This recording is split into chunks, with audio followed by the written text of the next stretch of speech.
Video করা ছেড়ে দিয়েছি বলে কি ভাবেছিস? ভিডিও করা ভুলে গেছি, ওটা আমারই। নমস্কার, আমি সৌমিক, ওরফে বিটকেল বদমাস। তো আজকে কিছু জিনিস নিয়ে আলোচনা করব। রিসেন্ট একটা ফিল্ম বেরিয়েছে দেবদা শুভশ্রীদির, ধূমকেতু বলে। কালকে দেখলাম 15ই আগস্ট।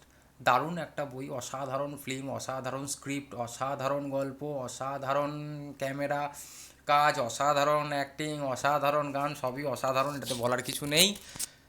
আমি বলার কেউ নয়, দর্শক বলছে। যার আইএমডিবি রেটিং সম্ভবত 7.5, তারা বলছে, সবাই বলছে, সংবাদ প্রতিদিন, আনন্দবাজার থেকে শুরু করে সবাই। তো যাই হোক, আমরা সবাই খুব খুশি, কারণ এটা আমাদের বই, আমাদের ছোটোবেলার বই। আমরা জানি এই বইয়ের কতটা ইমোশান, কতটা অপেক্ষা বইটার প্রতি, সেটা আমরা প্রত্যেক বছর প্রত্যেক কটা দিন আমরা আলোচনা করেছি, আমরা দেখেছি বইটাকে খুব কাছ থেকে। তো যাই হোক, অবশেষে বেরিয়েছে বইটা। আমার ফ্যামিলি খুব খুশি। হোপ আমার আশেপাশের, মানে আমার জেনারেশানে যত ছেলে মেয়ে ছিল সবাই খুব এক্সাইটেড এই বইটাকে নিয়ে, এবং সবাই হল ভরিয়ে দিচ্ছে। 2 দিন 3 দিন 4 দিন তো পুরো হাউসফুল, মানে কোনো ব্যাপারই নয়। কোন ভাষার বই হলো বা কিছু হলো, এসব কোনো ম্যাটার করে না। তো দেবদা জিন্দাবাদ।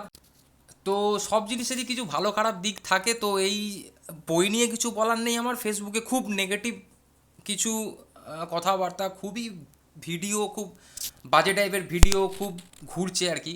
তো যাদের কিছু রিপ্লাই দেওয়ার জন্য আমি আজকে এসছি। ন্যাচারালি আমি ভিডিও করি না, বন্ধ করে দিয়েছি। তো কিছু করার নেই, করতে হবে। কারণ সবেমাত্র দেখে এলাম তো বইটা, তো ওটাতেও যেরকম প্রতিবাদ আছে, তো এটাতেও একটা প্রতিবাদ তো থাকবেই। তো কিছু করার নেই। মেক স্টোরিজ নামের একজন আছেন, তিনি নাকি গল্পটা বুঝে, আমি শোনাচ্ছি আপনাদের, একটুখানি দাঁড়ান আমি শোনাই। 10 বছর এটাকে স্থগিত রাখার জন্য কি এটাই কারণ যে গল্পটা আপনিও এখনো পর্যন্ত বুঝে উঠতে পারেননি? গল্পটা কি ছিল? আচ্ছা, ওনার কোশ্চেন আমার হচ্ছে এটাই প্রশ্ন, ধূমকেতুর গল্প। গল্পটা কী ছিল। গল্পটা কী ছিল সেটা বলার জন্যই আমি আজকে এখন এসছি। তো পুরো গল্প তো আমি বলতে পারবো না, আপনাকে জাস্ট বুঝিয়ে দেওয়ার জন্য আমি এসছি, কারণ আমি স্পয়লার নই। তো আমি জাস্ট আপনাকে গল্পটা বলছি। এটা হচ্ছে একটা কিছু মানুষের গল্প, কিছু কর্মরত থেকে কর্মহীন হয়ে যাওয়া মানুষের গল্প, যাদের হাতে কোনো অপশান নেই সেরকম একটা গল্প, তাদের পাশে দাঁড়ানোর গল্প, ফ্যামিলির পাশে দাঁড়ানোর গল্প, দেশকে বাঁচানোর গল্প। এটাই হচ্ছে গল্প। এত বড় একটা সাবজেক্ট নিয়ে বই, যেটার গল্পর মানে আপনি হয়তো বুঝতে পারেননি, গল্পটা না বুঝতেই পারেন, তার মানে বইটা ভালো নয়। এটা হচ্ছে আপনার লজিক। আপনি গল্প বুঝতে পারেননি, তার মানে আপনার বই ভালো নয়, এটা হচ্ছে লজিক।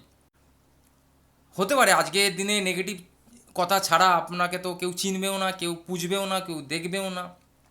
গল্পটা জানার জন্য কিছু ইতিহাস জানতে হবে, কিছু এইটা লাগবে, কিছু এইটাও লাগবে, তবে গিয়ে গল্পটা বুঝতে পারবেন। তো কিছু কিছু মানুষের জন্য এইসব জিনিস হয়। বাঙালি কাঁকড়ার জাত সবাই জানে।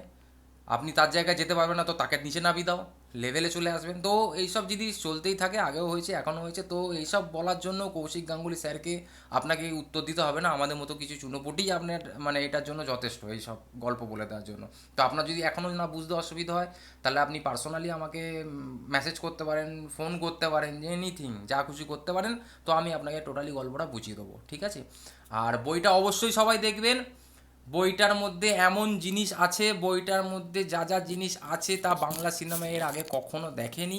একটা অসাধারণ বই, একটা অসাধারণ গল্প, অসাধারণ একটা লোকেশান, খুব সুন্দর একটা যত্ন সহকারে বানানো বই। সেটা বইটা দেখলে বোঝা যায়। অভিনয় নিয়ে আমি কারুর কোনো কথা বলতে চাই না, কোনো রকম কথা হবেও না কারুর সম্পর্কেই। যে রুদ্রনীলদা ভালো করেছে, দেবদা খারাপ করেছে, 1 নম্বরে রুদ্রনীল, 2 নম্বরে দেবদা, 3 নম্বর শুভশ্রী, এটার কোনো জায়গায় নেই। কারণ সবাই নিজের 100% দিয়ে অভিনয় করেছে, আর সবাই খুবই ভালো মানের অভিনয় করেছে। তো এখানে আপ ডাউনের কোনো ব্যাপার নেই, সবাই সমান। এক একটা ছোট চরিত্র থেকে শুরু করে একটা বড় চরিত্রর মান একই। এটুকু আজকে আমার বলার। তো এর বেশি আমি আর কিছু বলতে চাই না। বেশি বললে হয়তো সবাই আমাকে গালাগাল ফালাগাল দেবে, তো আমি আবার হয়তো দেখতে যাব, ঠিক আছে? দেবদা ভালো থাকবে, বা